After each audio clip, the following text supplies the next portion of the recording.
Sir నమస్తే అండి. మీ పేరేం పేరు సార్? శివకృష్ణ అండి. శివకృష్ణ గారు, చెప్పండి మీరు ఎవరిని కోరుకుంటున్నారు ఈసారి ముఖ్యమంత్రిగా? సరే కూడా అభివృద్ధికే ఓటు అండి. నారా చంద్రబాబు నాయుడు గారికే మా ఓటు. సైకిల్ గుర్తుకే మా ఓటు. రాష్ట్ర విభజన జరిగిన తర్వాత యథార్థం పరిస్థితులు మనకి కనీసం ఇందాక ఆయన చెప్పినట్టుగా కనీసం కుర్చీ కూడా లేదు. బస్సులోనే 3 నెలలు ఉండేసి ఇక్కడ సచివాలయం ఏర్పాటు కానీ, హైకోర్టు కానీ, రైతులకి పట్టిసీమ వాటర్ కానీ ఏదైనా కానీ మంచి జరిగిద్ది. సంక్షేమ పథకాలన్నీ అందరికీ సమానంగా రావాలంటే తెలుగుదేశం పార్టీ ఉండాలి, నారా చంద్రబాబు నాయుడు గారి అడ్మినిస్ట్రేటింగ్ ఉండాలి. అంటే మీరు ఈ 5 సంవత్సరాలు మీరు అందరు హ్యాపీగా ఉన్నారంటారా? మీకు కానీ మీ కుటుంబం హ్యాపీగా ఉందా? ఫలాలు అందాయా? నాకు రైతు రుణమాఫీ 1,50,000 వచ్చిందండి. 3 విడతల రుణమాఫీ డబ్బులు తీసుకున్నాను. 4-5 విడతలకి బాండ్ ఇచ్చారు ఆల్రెడీ. మా మిసెస్ డ్వాక్రాలో ఉంది, పసుపు కుంకుమ కింద ఆల్రెడీ ఆమె తీసుకుంది. మళ్ళీ తీసుకుంటుంది కూడా. పసుపు కుంకుమ చెక్కు 10,000 ఇచ్చారు. ఏప్రిల్ 4వ తారీఖు మళ్ళీ 4,000 రూపాయల చెక్ తీసుకుంటున్నారు. టోటల్గా మీరు ఈ చంద్రబాబు నాయుడు పరిపాలనలో టోటల్గా హ్యాపీగా ఉన్నారనుకుంటా. మీ స్మైల్ చూస్తే అర్థమవుతుంది. హ్యాపీయే సార్. ఎందుకంటే ఇప్పుడు మనకి నాకు తెలిసినంత మట్టికి నాకు 38 సంవత్సరాలు. పేదవాడికి వాళ్ళ సంక్షేమ ఫలాలు అందింది ఒక తెలుగుదేశం పార్టీలోనే. ఇవాళ పేదవాడికి ఎవరైనా గవర్నమెంట్ సొమ్ము అంటే ఎప్పుడూ తినడానికి రాసి పుట్టి ఉండాలంటారు. ఇవాళ మహిళలకు కానీ, వృద్ధులకు కానీ, వితంతులకు కానీ, ఒంటరి మహిళలకు కానీ, ఈ మిగిలిన మొత్తం వికలాంగులకు కానీ సంక్షేమ పథకాలు మొత్తం నెల టెన్షన్గా 1వ తారీఖు వెళ్ళి తీసుకెళ్ళేసి ఫస్ట్ తారీఖుగా వాడుకునే వాళ్ళకి తెలిసింది. అది బాగుంది. మొత్తం మీద అంటే చంద్రబాబు నాయుడు కోరుకుంటున్నారు ఈ 5 years కూడా. ఓకే, ఇక్కడ ఈ నియోజకవర్గం పత్తిపాడు నియోజకవర్గంలో ఎవరు ఎమ్మెల్యే అయితే బాగుంటుంది? మొన్నటిదాకా రావుల కిషోర్ బాబు ఇక్కడ ఎమ్మెల్యేగా చేసిండు. ఇప్పుడు జనసేన పార్టీ నుంచి వెళ్ళి టికెట్ సంపాదించుకొని పోటీలో ఉన్నాడు. ఒకవైపు వైసీపీ సుచరిత, ఒకవైపు టీడీపీ నుంచి వెళ్ళి డొక్క మాణిక్య వరప్రసాద్. ఈ ముగ్గురిట్లలో ఎవరు బెటర్? ఇక్కడ ఈ నియోజకవర్గం బాగుండాలంటే ఎవరు బెటర్? మా నాయకుడు నారా చంద్రబాబు నాయుడు గారు చెప్పినట్టు ఎవరిని నిలబెడితే వాళ్ళకి ఓటేస్తామండి. ఇప్పుడు 2009, 2014 ఎలక్షన్ తీసుకుంటే 2014 ఎలక్షన్లో నామినేషన్ వేసే రోజు దాకా కూడా రావుల కిషోర్ బాబు పేరు మాకు తెలియదు. మాకు నారా చంద్రబాబు నాయుడు గారు ఇన్స్ట్రక్షన్ ఇచ్చారు, పలానా క్యాండిడేట్ని మీకు ఎమ్మెల్యేగా మీకు ప్రజెంటేషన్ చేస్తున్నాం, మీరు ఆదరించండి, మీరు చేయండి అన్నారు. ఓటేసాము, గెలిపించాము. 2014 నామినేషన్ ఎమర్జెన్సీ వేసాడు. 1-2 రోజులు అయిపోద్దనంగా టికెట్ డిక్లరేషన్ అయిన తర్వాత ఆయన ఎవరో తెలియదు మాకు. మా పార్టీ కోసం ఇక్కడ ఎవరిని నిలబెట్టినా కానీ తెలుగుదేశం పార్టీ కోసం మేము పాటుపడతాం, కష్టపడతాం, గెలిపించుకుంటాం. ఈసారి కూడా డొక్కా గారిని అలానే ఆశీర్వదిస్తారు మా ప్రజలు. జగన్ ఒకవైపు, పవన్ కళ్యాణ్ ఒకవైపు, మాకొక అవకాశం ఇవి అంటున్నారు. ఎలా ఉంటుంది ఈసారి? టైట్ పొజిషనే కదా. జగన్ గారి విషయం వచ్చేటప్పటికి ఓపెన్ సీక్రెట్ కనపడుతుంది కదండి. ముసుగులో గుద్దులాట్లాగా వాళ్ళు ఇప్పుడు బీజేపీ గవర్నమెంట్ తోటి ఏకాయిని ఇప్పుడు పక్కన కాన్స్టిట్యూషన్ పర్చూరు తీసుకుంటే అక్కడ పోటీ చేస్తున్న దగ్గుబాటి వెంకటేశ్వరరావు గారు వైసీపీలో ఉన్నారు, వాళ్ళ మిసెస్ మేడం గారు వచ్చేటప్పటికి బీజేపీలో ఉంటున్నారు. ఇప్పుడు అది బహిరంగ రహస్యం కాబట్టి ఆయన కేసుల కోసం ఆయన లాలుచిపడి ఆయన బీజేపీ గవర్నమెంట్కి సపోర్ట్ చేస్తే ఇక్కడ రాష్ట్రం మీద వ్యతిరేకంగా చేస్తున్నాడు.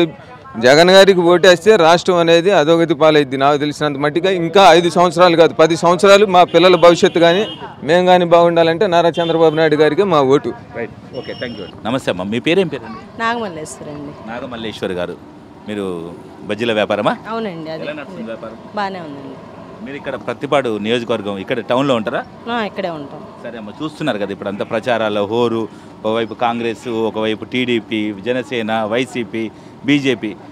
ఈసారి మీరు ఈ 2019 ఎన్నికల్లో ఎవరు ముఖ్యమంత్రి అయితే బాగుంటుందని మీరు అనుకుంటున్నారు? ఎవరు కావాలని కోరుకుంటున్నారు? చంద్రబాబు నాయుడు గారే కావాలనుకుంటున్నామండి. ఎందువల్ల చంద్రబాబు నాయుడు కావాలనుకుంటున్నారు? ఆల్రెడీ అభివృద్ధి చేస్తున్నాడు కదా. ఎవరో వచ్చి చేసేది ఎలా ఉన్నాయి, ప్రస్తుతం చేస్తున్నాడు కదా. ఇదైతే మాకు నచ్చింది. ఇదైతే బాగుండి అనిపిస్తుంది నాకు. అదే మీ అభిప్రాయం? అంతే. ఇప్పుడు ఎవరో వచ్చి తర్వాత చేసేది మనకు తెలియదు.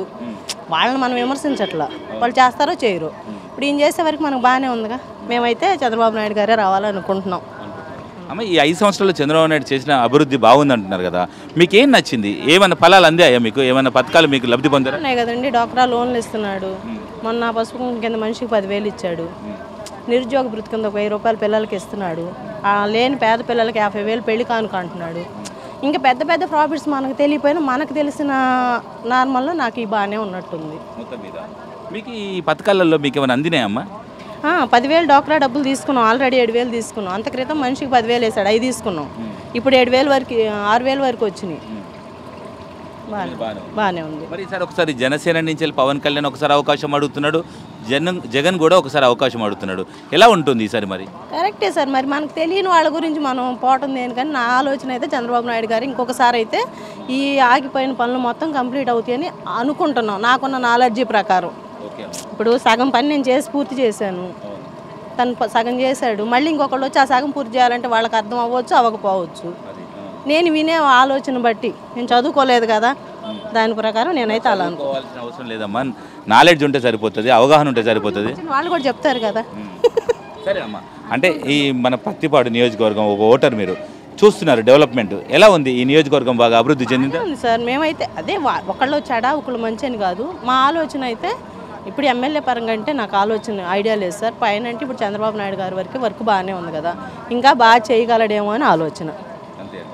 సరే అమ్మా, ఇక్కడ రావెల కిషోర్ బాబు మొన్నటిదాకా ఇక్కడ ఎమ్మెల్యేగా ఉన్నాడు, ఎలా చేశాడు? వర్క్ బాగానే చేశాడా? ప్రజలకు అందుబాటులో ఉంటాడా? బాగానే చేశాడండి, బాగానే చేశాడు. సరే, మరి ఈసారి ఇక్కడ ఎవరు కావాలనుకుంటున్నారమ్మా ఈ పత్తిపాడులో?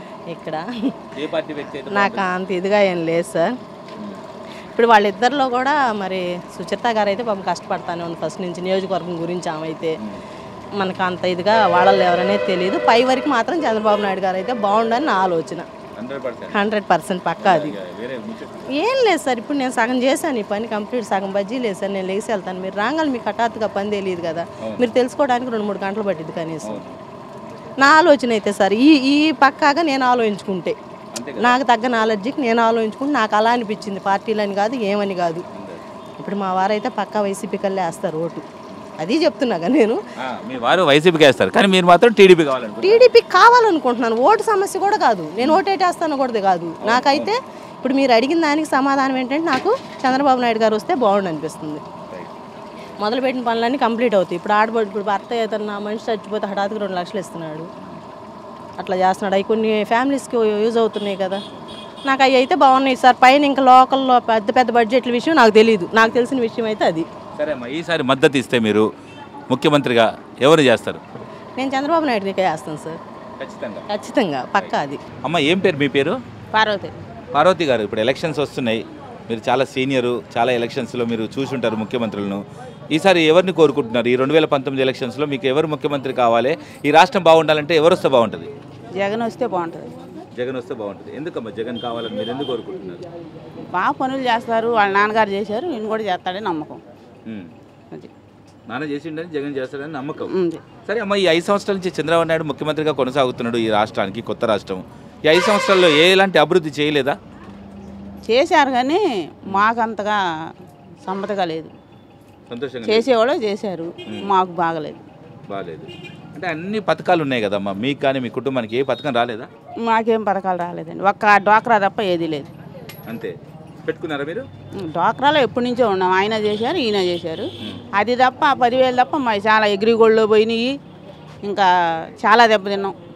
అది నష్టపోయినరా ఈ పార్టీ? అవును, ఈ ప్రభుత్వంలో మీరు నష్టపోయినట్టు, లాభపల్లే లేదు. సరే అమ్మ, మరి ఈసారి ముఖ్యమంత్రి జగన్ రావాలంటున్నారు, జగన్ వస్తే చేస్తారని నమ్మకం ఎలా ఉంది మీకు? చేస్తాడని నమ్మకం ఉంది. సరే అమ్మ, ఈ పత్తిపాడు నియోజకవర్గం చూస్తున్నాం, గత పాలకులు చేసిన అభివృద్ధి బాగుందా? ఈ 5 సంవత్సరాల నుంచి అభివృద్ధి బాగుందా? ఎలా అనిపిస్తుంది మీకు?